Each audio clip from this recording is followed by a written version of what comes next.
Bonjour et bienvenue dans cette nouvelle vidéo. Aujourd'hui, on se retrouve de nouveau pour tester une palette de marque indépendante. Et pas n'importe quelle palette, puisque c'est un de mes derniers crushs, littéralement. Je l'avais déjà vu passer sur internet, mais alors quand je l'ai reçu, ça a été vraiment un bonheur pour moi. C'est une palette de la marque Clarity Cosmetics que j'ai achetée au prix de 69,50 € sur le site de Monolith.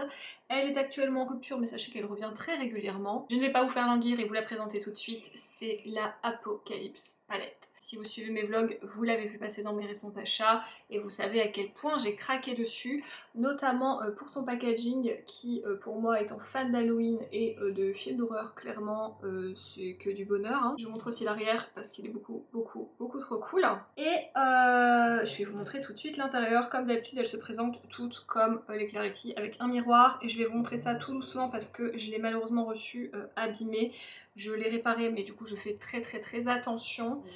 Donc elle se présente comme ceci. Il y a des multichromes, je ne pense pas que... Oh, si peut-être vous les voyez un petit peu, je ne sais pas. Il y a du violet, du rouge, du rose, du orange. Enfin bref, elle est vraiment très belle. Du coup, c'est une palette qui se compose de 10 teintes. Vous avez 3 multichromes, 2 superbes duochromes, d'après le site, hein, et 5 pigments pressés mat hyper pigmentés. On va voir si c'est le cas tout de suite, puisqu'on va la tester ensemble aujourd'hui. Et comme d'habitude, on se retrouvera à la fin de la vidéo pour un petit brief suivi des swatchs de cette palette. Petite info en plus, cette palette est donc cruelty-free, elle est vegan, elle est fabriquée à la main et ils nous disent du coup formule beurrée et facile à estomper, finement moulu et ingrédients de première qualité sans parfum. Donc écoutez, c'est plutôt cool. Maintenant, on va voir ce que ça donne réellement. On va se rapprocher. N'oubliez pas de vous abonner à la chaîne, de mettre un petit like et un commentaire. Et c'est parti. Voilà, après avoir mis mes petites barrettes très girly, n'est-ce pas, on va pouvoir commencer. Mon teint est fait comme d'habitude, j'ai juste mis du baume à lèvres sur ma bouche parce que je sais pas du tout ce que je vais faire comme make-up encore. J'ai également mis ma base pour les yeux, c'est toujours la Primer Potion parce que j'essaye vraiment de la terminer, celle Urban Decay. Et j'ai juste mis dans ma muqueuse supérieure un crayon marron et un petit peu de fard beige ici comme d'habitude pour faciliter l'estompage. Je vais prendre le Chess Up, je vais essayer d'utiliser un maximum de couleurs, je sais pas trop ce que ça va donner, c'est le 228 et je vais commencer je pense ici avec le fard Pumpkin Talk About que du coup j'aime plutôt le nom et je vais venir ici le déposer. Vous voyez, c'est un pinceau très fluffy comme d'habitude parce que ça me permet de dégrader en même temps. Et bien forcément du coup je gagne du temps aussi. Hein. Donc je mets le plus gros de la couleur vraiment dans le creux. Et une fois que le plus gros de la couleur est parti, et bien je remonte pour commencer en estompage. Les filles sont avec moi comme d'habitude, donc si vous entendez ronfler, ne soyez pas étonnés. Avec mon lustre, la ring light, c'est en train de chauffer. C'est compliqué. Voilà, bah écoutez, je vais pas aller plus loin que ça. La couleur est très jolie, elle s'est mise correctement. Le fard n'est pas forcément hyper poudreux, loin de là. On est loin du coup de la Evil Mermaid qu'on a testé quelques vidéos avant d'ailleurs. Une fois cette étape faite, je vais prendre le mat rose qui est la teinte Please to Eat You. Encore une teinte où je vais aller de le nom, n'est-ce pas? Je prends le même pinceau, j'ai juste essuyé. Je sais pas s'il va pas être trop gros pour ce que je vais faire, mais au pire je changerai après. Mais comme je lave à chaque fois mes pinceaux, oui, à chaque fois mes pinceaux, il faut le faire. Et bien j'ai la flemme en fait d'utiliser trop de pinceaux tout simplement. Et je vais venir ici du coup pour faire la deuxième partie du creux. Et ce rose un peu bébé comme ça, là je sais pas comment on peut appeler ce rose là, franchement la teinte je la trouve trop belle, et je crois que vous voyez qu'elle s'est posée toute seule, j'ai rien fait quoi, et je vais juste venir dégrader un tout petit peu en haut, j'ai fini, voilà, rien à dire en fait.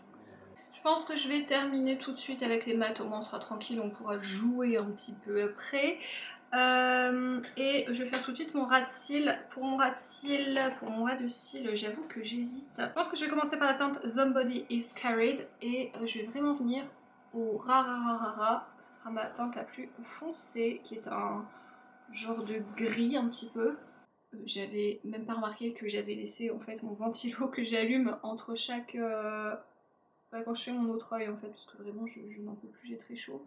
Donc excusez-moi, ça vous a fait du bruit pendant 30 secondes, mais c'était pour éviter que je fasse un malaise. J'aime plutôt bien cette teinte, je la trouve jolie, je trouve qu'elle rend mieux sur la peau que quand on la voit dans le pad en fait. Et je vais prendre un pinceau un tout petit peu plus gros pour pouvoir dégrader avec la teinte. Et j'hésite entre Thriller et Dead End. Je pense que je vais prendre Thriller pour la partie externe. Et la partie interne, je vais prendre Dead End parce que j'ai peut-être une idée, on va voir ça. Comme je vous l'ai dit, je construis toujours au fur et à mesure les make-up, donc j'ai pas d'idée précise quand je commence en fait.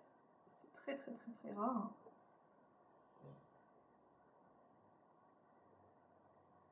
Et je vais venir ici juste pour dégrader tout doucement. Ça fait longtemps que j'ai pas fait un ras de cils aussi prononcé, aussi descendant, on va dire. Mais normalement avec le make-up que je vais avoir au-dessus, après ça devrait équilibrer. Donc là je mets Dead End qui est beaucoup plus bleu, je pense que vous verrez la différence à la caméra. J'ai repris mon tout petit pinceau de tout à l'heure. Et là je prends celui-là et je vais tout simplement flouter vraiment la ligne du bas sans reprendre de matière. Et ça donne ça. Malheureusement, je vais pas pouvoir utiliser tous les multichromes, tout simplement parce que ça ne fera pas très joli. J'ai oublié de vous dire, dans ma muqueuse, j'ai mis un crayon chez Linda Alberg, c'est le Cool Mood que je mets régulièrement, c'est un bleu bien électrique. Mais clairement, il y a une teinte qui m'appelle, c'est la tombe It May Concern, mais je vais pas pouvoir la mettre parce que ça va pas du tout aller avec le reste du make-up. Par contre, j'ai très envie de commencer par la teinte Go Big or Gourde Homme. Décidément, que de jeux de mots. Et comme d'habitude, j'espère que je ne vais pas ruiner tout mon teint.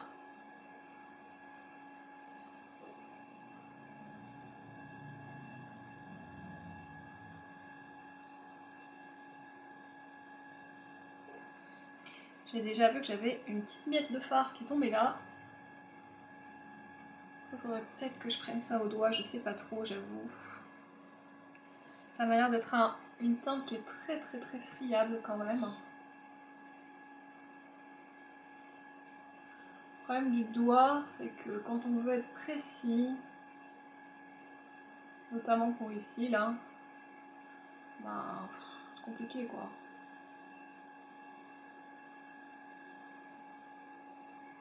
Et voilà, je me retrouve avec plein de chutes.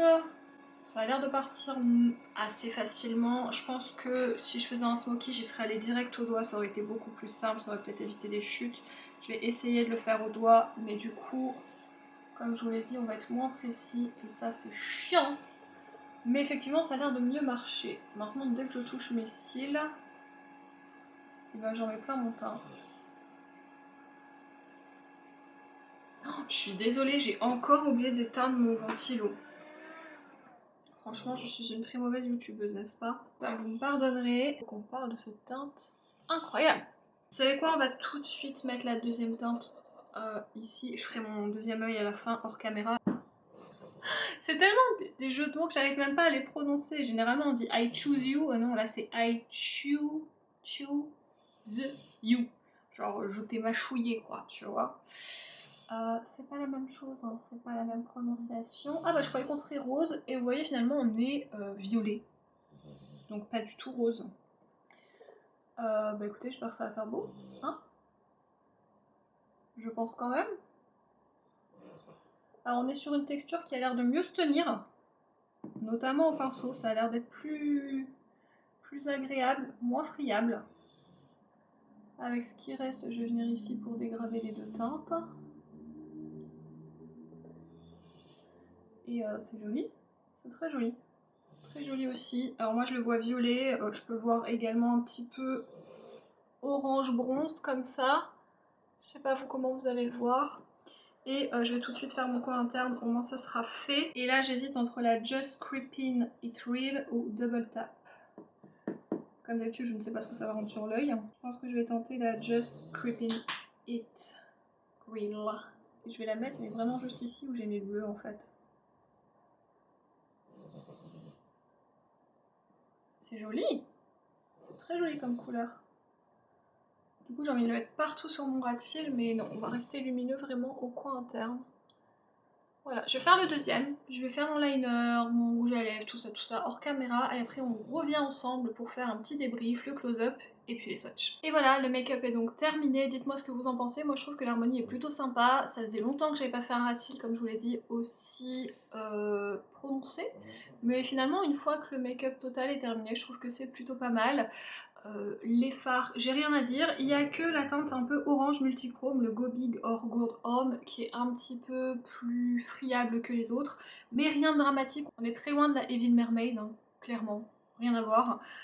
Je la trouve vraiment très belle. J'ai très hâte d'utiliser les deux dernières teintes que je n'ai pas touchées en fait, hein, parce que tout le reste de la palette on l'a essayé et c'est ce que j'essaie à chaque fois de faire en fait quand je vous fais des make-up comme ça, parce que je vous l'ai déjà expliqué, les swatchs c'est bien mais ça n'est pas tout. Parfois il y a des fards où d'ailleurs je me rends compte avec ces vidéos, quand je les swatch je me dis nyeh, sympa, sans plus, ou alors oh on voit vraiment rien, alors que sur les yeux, avec un pinceau, ça n'a strictement rien à voir, il y a énormément de potentiel, donc les swatchs, pour vous faire une idée, mais vraiment ne vous y fiez pas, le plus important c'est vos yeux. Ce que ça rend sur votre visage, je vous l'ai déjà dit, mais avec une base, un pinceau, même sans base, hein, si vous mettez un anti-cerne, j'en sais rien, bref, la texture de votre peau sur les yeux n'est pas la même que sur votre avant-bras. Je pense que vous devez pas être né de la dernière pluie pour savoir voilà, ce genre de choses.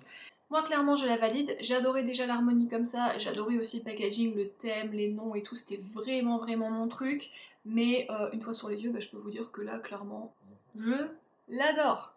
Bref, sur ce, moi je vous laisse, je vous dis à la prochaine vidéo et il y a les swatchs qui suivent juste après. Salut!